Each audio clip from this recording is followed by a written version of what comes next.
In studio right now is Captain Amanda Kruger, and she is with the Rome Salvation Army. And Captain, good morning. Good morning. So you guys have some events that are coming up, and I know there's 3 that we're going to take care of here today. Yeah. Let's start with the 3rd.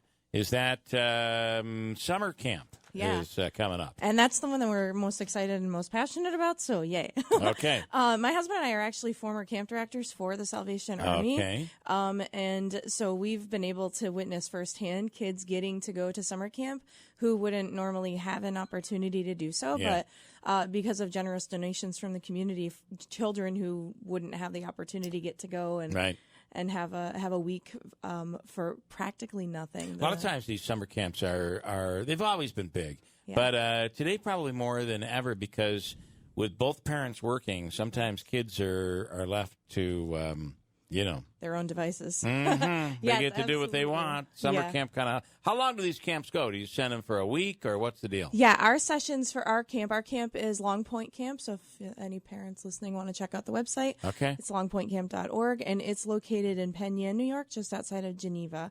And the sessions go for 1 week at a time, but children can go for multiple weeks if parents decided to do that. All right, cool. Yeah. And then what is Show Your Shield?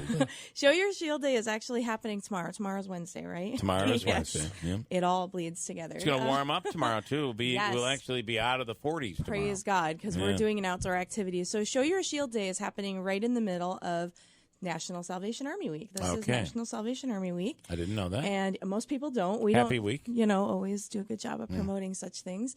And it's just an opportunity for us to get involved in the community. Every Salvation Army is doing something a little bit different. But for us, we decided that we wanted to give back to the community of Rome. So we've been in contact with City Hall.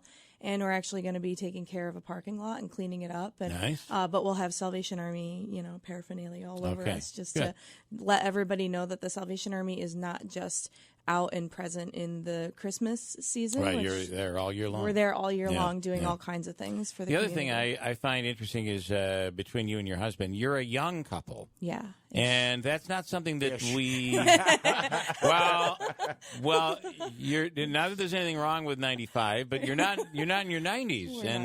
And I think that's good and refreshing for the Salvation Army because I mean, anyone would tell you that a lot of times what happens is these things get left to people who are retirement age, and they welcome someone that is younger to come in and get involved, and that's what you guys have done. Yeah, we're hoping to continue to do that. But we came in. We're just finishing up year 2 in Rome, and we've breathed some new life, I hope, into the activities. So yeah, it's exciting. And then Donut Day. What is that? I mean, really, that's really what that's the most important. About, right? Notice I left that for the grand finale. So National Donut Day is, I think, kind of a big deal. Everyone goes to the local donut shops and they get their free donut or whatever. But many people don't know that National Donut Day is actually rooted in Salvation Army history. And I know, right? When is National Donut Day? It's June 7th this year. So it's coming up. Yes, so it's coming up.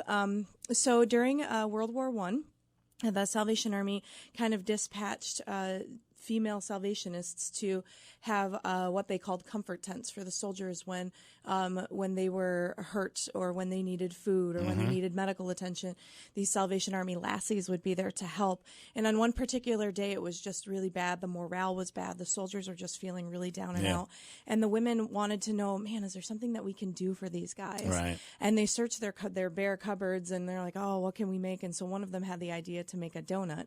And they did, and they made about 100 of them that day. And it spread like wildfire all throughout the soldier stations. And by the end of the height of its popularity, they were making like 9,000 donuts a day. Wow. And that's where Donut Day came from. Yeah. That's big. Yeah, it's crazy. So then in Chicago, it actually was the first Donut Day, and it was to commemorate and kind of memorialize what the Salvation Army did in World War I for the soldiers. That was, that war always takes the back seat to, maybe it's just modern times, but it really takes the back seat to World War II, if you watch the History Channel. But that was a horrific war. Yeah. World War I was really, really bad. Yeah. And is Salvation Army an American outfit, or do you go beyond the U.S. borders? Oh, beyond. We are in well over 100 countries.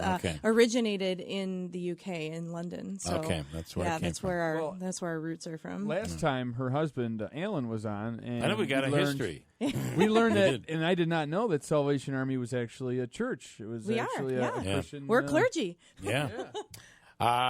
You don't wear the same outfit that a normal clergy would, but that's part of the whole army. Right, yeah, we're quasi-military, so the whole army thing. So we get quasi-military, quasi-clergy.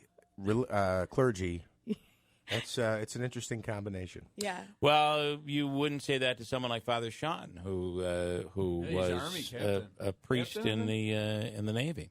Right? Navy, sorry. The whole concept being that we're combating, the things of, we're combating poverty and we're combating injustice and we're combating human trafficking and those types of things. So we're an army fighting against those things. Got it. Fair enough. And I didn't mean to be disrespectful. I mean, when you see Father, his name is Father Sean. You're like, he's clergy and then he's also military as well. I think a lot of people don't think that about you. The other thing, and not to make light of the World War I comment, but I can just picture all the troops. At that time, obviously, it was different. It was basically all men who were serving in the military. Yeah. And one guy walks in and says, "They're cooking us donuts over there." And the other guy says, "Donuts? There's women over there. Forget the donuts." That's right. Oh, my goodness. Well, especially if you've been out of war for a long time. Yeah. Anyway, war in general is just is in there.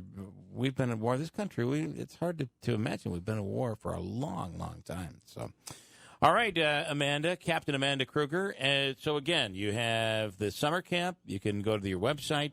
Obviously, they can reach out to you guys if they have questions. We're actually having an open house where they can come to our location on the 23rd. All right. Starting at 5 o'clock. Parents can drop their kids off in the gym and let us sugar them up and babysit them and stuff while they are walked through how to sign their kids up for camp. So it's a completely free event on the 23rd at the Salvation Army on West Dominic. Show your shield day in Rome. You'll be cleaning up all sorts of areas and parking lots and places. And, of course, Donut Day is coming up in June. Yes. That's a national thing that all the big donut shops have kind of taken over, but didn't realize it came from the Salvation Army. Yeah. Pretty cool. Yeah. All right, Captain, thank you. Thank you. We appreciate it.